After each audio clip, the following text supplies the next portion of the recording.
I'm Larry Ray, President and CEO of American Manganese Inc., listed on the TSX Venture, ticker symbol AMY, A-M-Y, with proprietary patents in the U.S., China, and South Africa. Our focus is on recycling lithium-ion batteries for electric vehicles. China recently legislated the responsibility for recycling onto their electric vehicle manufacturers and importers. For more information, please visit AmericanManganeseInc.com or phone me, Larry Ray, at 778-574-4444. Gem International is a new diamond explorer in the richest diamond-producing country in Africa, located next to the fourth largest producing diamond mine in the world. International Spotlight is on an 1109-carat diamond, recently discovered in Africa by a fellow Canadian junior. It is expected to sell in excess of $65 million US at Sotheby's, London, June 29th, with a proven operator and finance team. Gem International trades on the TSX Venture Exchange, symbol GI. Visit us at gemdiamondmining.com.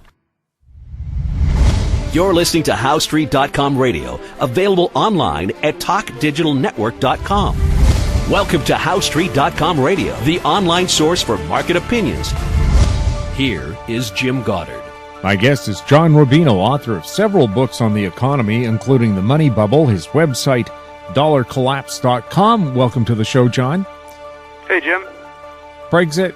At first, it seemed the markets fell into deep collapse and panic. Today, a lot of the losses have been recovered. What's the long-term outlook for this, though? Well, what's happening now is, Brexit originally shocked the markets because it was unexpected, and so people focused on the immediate turmoil. And now people are starting to realize that once the vote has passed, that the next stuff that comes along is really not very glamorous and not all that scary. They have to sit down and negotiate the process of extracting themselves from the European Union, and it's going to take a couple of years. So no big bombshells are going to come from the Brexit front for quite a while. And now the markets have started focusing on, well, central banks are going to have to ease now in order to, lessen the chance that Brexit turns into a systemically dangerous shock.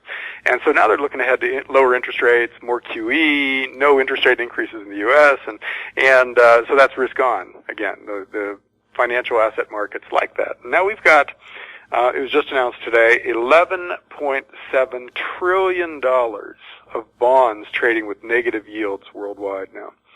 So this is by far the lowest interest rate environment that has ever existed.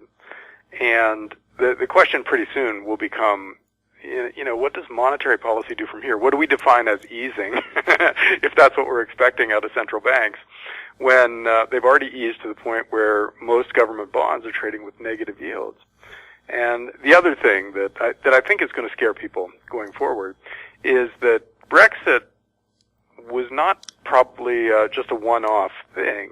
Now there are a lot of formerly fringe political parties in the European Union on the continent who want to do the same thing. You've got Marine Le Pen, who's the most popular individual politician in France, running the National Front, whose main platform plank is pulling out of the Eurozone and the European Union.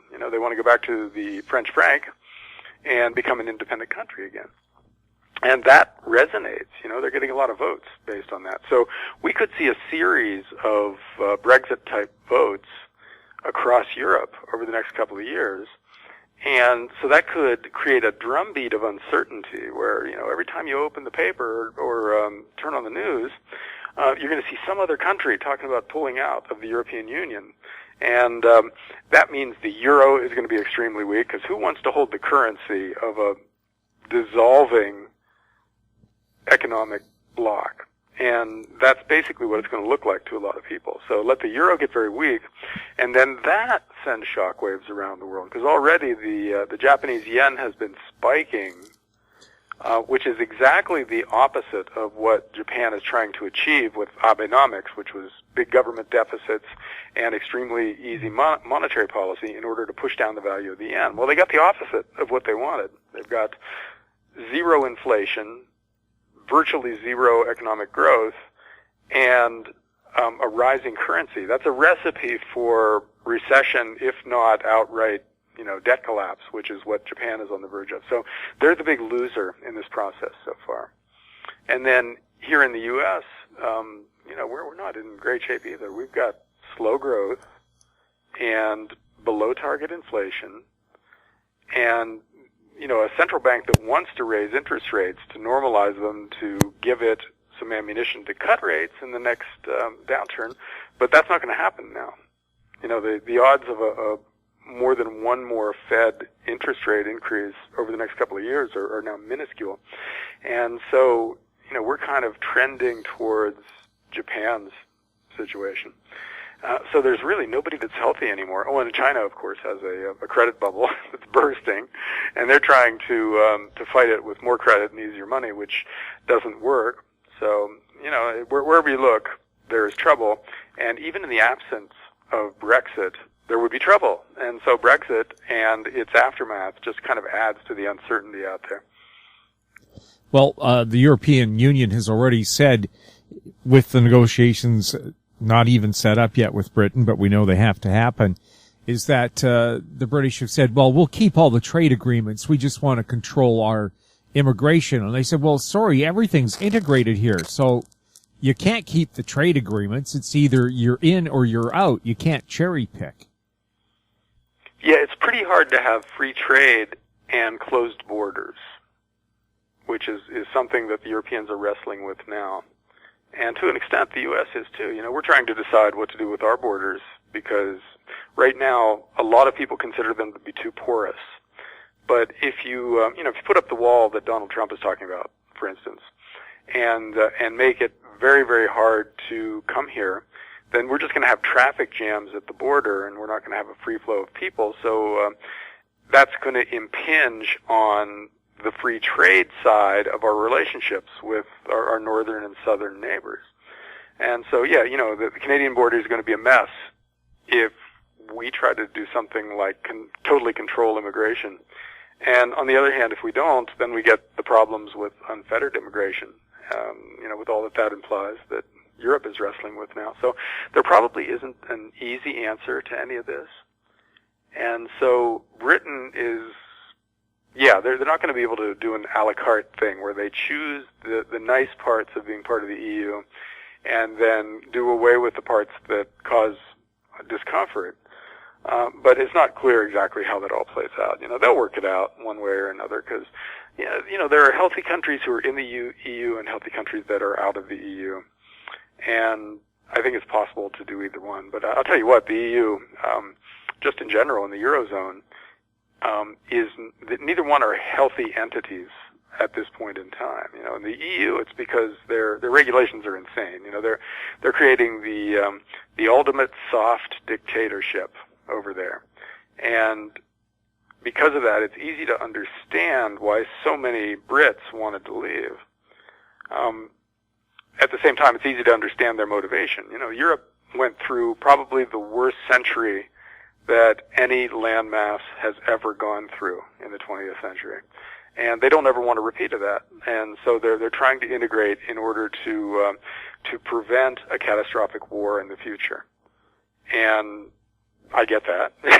So they're just doing it badly though. If they used the original US model, where countries were basically independent entities economically, but had free trade within their borders, or among each other within the borders of the Union, and the central government was fairly small and fairly limited, and allowed the individual states to do most of what needed to be done, certainly economically, then that would have been a good model. But what they're trying to do is take the modern U.S. model, which is kind of a nanny state system, and then make it even more authoritarian and more intrusive. And that's why it's failing.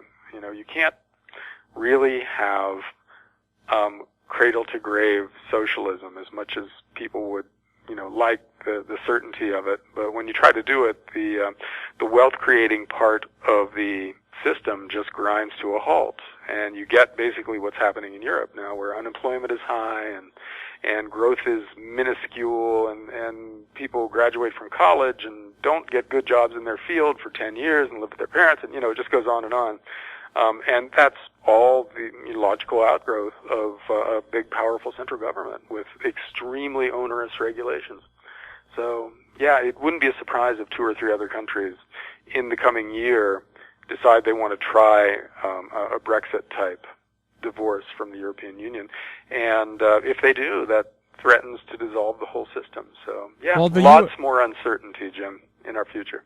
The U.S. started no taxation without representation. And I'm sure Britons felt, well, we're being taxed by the EU, but we don't get to elect that person. We don't even know who that person is. And a lot of resentment to these EU commissioners who make very high salaries that aren't taxed. Yeah. They'd created kind of an aristocracy in the EU, run by people who, look an awful lot like old-style European aristocrats, where they don't have to obey the same rules that everyone else has to obey, and they get really, really cushy deals in almost everything, and they get to tell everybody else what to do. And that's not the kind of thing that can be sustained for a long time in the internet age. It's too easy for people to share their grievances and get together and create political movements or street protests or whatever other kind of civil disobedience and civil unrest that we see now. And so either the European Union streamlines big time, and starts moving towards the libertarian ideal and away from the socialist ideal, or the system spins out of control and breaks up. That's their choice, and I think they need to choose very soon. We'll have more with John Rubino right after the break. Gem International is a new diamond explorer in the richest diamond producing country in Africa, located next to the 4th largest producing diamond mine in the world. International Spotlight is on an 1109 carat diamond, recently discovered in Africa by a fellow Canadian junior. It is expected to sell in excess of 65 million US at Sotheby's, London, June 29th, with a proven operator and finance team. Gem International trades on the TSX Venture Exchange, symbol GI. Visit us at gemdiamondmining.com. I'm Larry Ray, President and CEO of American Manganese, Inc., listed on the TSX Venture, ticker symbol AMY, A-M-Y, with proprietary patents in the U.S., China, and South Africa. Our focus is on recycling lithium-ion batteries for electric vehicles. China recently legislated the responsibility for recycling onto their electric vehicle manufacturers and importers. For more information, please visit AmericanManganeseInc.com or phone me, Larry Ray, at 778-574-4444. Welcome back. We're speaking with John Rubino. John, the Chinese government says it's not going to let Brexit manipulate its markets. It's going to do its best to keep their stock market healthy. Well, isn't that manipulation too? Yeah. China keeps doing stuff like this that illustrates their lack of understanding of how markets work. They don't see any issue with, for instance, buying equities with newly printed currency in order to prop up the stock market, or arbitrarily making rules about what traders can and can't do that apply, retroactively to a lot of investment programs and screw up the allocation of capital from the top down. So, this isn't helping matters for China. They're borrowing insane amounts of money. They're continuing to do so even in the face of a credit crisis. And now you've got these guys intervening from the party level down into the financial markets. And it can't help to terrify investors and send money flowing overseas, which is what's happening. Bitcoin, for instance, spiked in the last few months because of Chinese demand. They're using that cryptocurrency as a way to move money out of the country to evade capital controls. You can't just carry a suitcase of cash or gold bars outside the country. You can't just take your bank account and transfer it to Switzerland or something like that. But you can move a ton of money using a cryptocurrency. And right now, it's beyond the regulators' purview. They aren't paying attention to that yet, or they at least aren't able to stop it yet. And so you're seeing capital flight via Bitcoin. And that's just going to accelerate if China keeps this up. And the question is, where does it go? Where is safe now in an age of the EU breaking up and the U.S. possibly electing Donald Trump, and in any event, continuing down the path of financial destruction. And Japan just imploding. Where does your money go if you're a rich Chinese guy? Right now, they like Vancouver, don't they?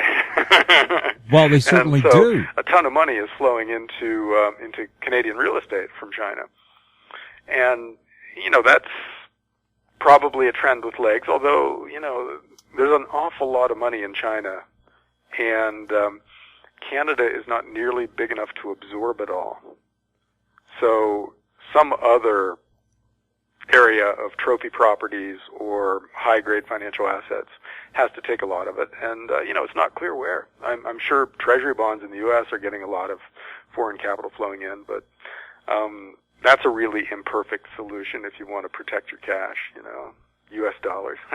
Well, we've just seen a case here where the Chinese government claims that this person was in the heart of some kind of corruption scandal and moved all this money to Vancouver to buy anywhere to 3 very expensive properties. And now, of course, they want that money back. This must be causing a lot of nervousness because billions have moved from China here to buy real estate at insane prices. We had a $31 million compound sell to a person who listed their occupation as student. I don't know how many students have, 13 or I should say 31 billion or million to throw around, but this person claims they do. It's caused a huge crisis. Governments all over the place are wringing their hands. But frankly, this so-called money laundering has been happening for years. And it's only at this time that they're finally looking at some way to stop it. And all the experts say, well, it's too late. The horses have bolted. The barn is burnt down. The gate has fallen. I think because it's an election year next year here in BC, they're finally going to say, well, we looked at it, but it was too late. Yeah, well, we've been trying to stop drug money and organized crime money from being laundered and flowing around for years, and with a certain amount of success, because the technology of surveillance has gotten better and better over time. But yeah, you can't stop legitimate money from flowing around the world if you want to have a vibrant, growing global economy. And all you can do is create the conditions in which it's not in the interest of your people to get money out of the country. If you make your country well run and regulations clear and understandable, and government officials honest and pro growth, then money stays home and you attract foreign capital. But if you screw up your domestic economy in the ways that most major countries are screwing their economies up, then of course money's going to flow out. You can't stop that, because in the final analysis, rich people are smarter than regulators. Rich people hire regulators in order to evade regulations, and they'll always be better at it than the guys trying to stop them. So, good luck to China trying to stop capital outflows. Look what happened this time around. Bitcoin, this obscure cryptocurrency turns out to be a conduit for tens of billions of dollars. And if that doesn't work, something else will.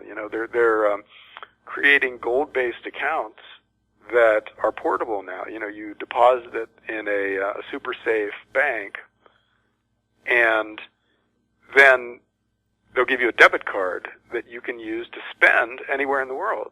And so that's a way of shifting capital somewhere else without taking the gold out of your country. It just stays in that vault, but you're spending it at the same time somewhere else, and so the amount of gold you have goes down, but the amount of capital that you have stays the same because you're pulling it out via your debit card. Well, technologies like that are only going to get easier and better. Pretty soon there will be virtual reality banks where, you go in and you're standing in the vault, but of course the vault can be anywhere in the world and you're directing what happens to it. And government's not going to be able to keep up with this. So, yeah, the only solution is to, again, go back towards the libertarian ideal of clean, simple, limited government with minimal regulation and low taxation and, a welcoming environment for people who want to create wealth. And, I don't see us doing that anytime soon because these guys don't seem to understand that. They're still going in the statist direction of, if the markets aren't behaving right, let's pass a new rule and force the markets to behave the way we want them to. And, that's not going to work. So, again, nothing has changed really in the last 10 years. We're still headed off a financial cliff, and the only question is timing. When do we fall off? Well, in the last crisis, U.S. banks were deemed too big to fail. U.S. regulators today have removed General Electric from their list of companies too big to fail. Does that send a message? Well, General Electric was one of the biggest banks in the world. They had GE Finance was a huge player in equipment leasing and various kinds of lending and derivatives, and so they almost blew up in 2008, 2009. Their finance division almost took down the entire company, and they had to be bailed out. So lately, they've been selling off their financial assets and winding down GE Capital. And so apparently they got to the point where the government could look at them and say, okay, you're an industrial company now. And so we're not so worried about you. You don't have $20 trillion of derivatives anymore that could blow up on you. And so all that means is that somebody else has that risk, right? It didn't cease to exist. It just migrated to some other financial institution. So the net risk in the system is still overwhelmingly, catastrophically huge. And it's just not residing with General Electric anymore. So JP Morgan Chase or Citigroup just has more now. And Deutsche Bank, if it's possible for a bank to have more derivatives than Deutsche Bank had 2 or 3 years ago, then maybe they have more too. But I don't know. These numbers are beyond the scope of human comprehension now when you talk about $100 trillion of this and $70 trillion of that. That's more than a reasonable person or a normal person can envision and understand, and that's the numbers that we're dealing with now. So when the next derivatives crisis comes, it'll be commensurately large because the numbers are just so outrageous. John, thank you very much for chatting with us. Sure thing, Jim. My guest has been John Rubino, author of several books on the economy, including The Money Bubble, his website, dollarcollapse.com. You're listening to HowStreet.com Radio. Find us on Twitter at TalkDigitalNet. Our YouTube channel is Talk Digital Network. Questions for the show can be sent to info@HowStreet.com. I'm Jim Goddard. Thanks for listening. Comments made on HowStreet.com Radio are an expression of opinion only and should not be construed in any matter whatsoever as recommendations to buy or sell any financial instrument at any time.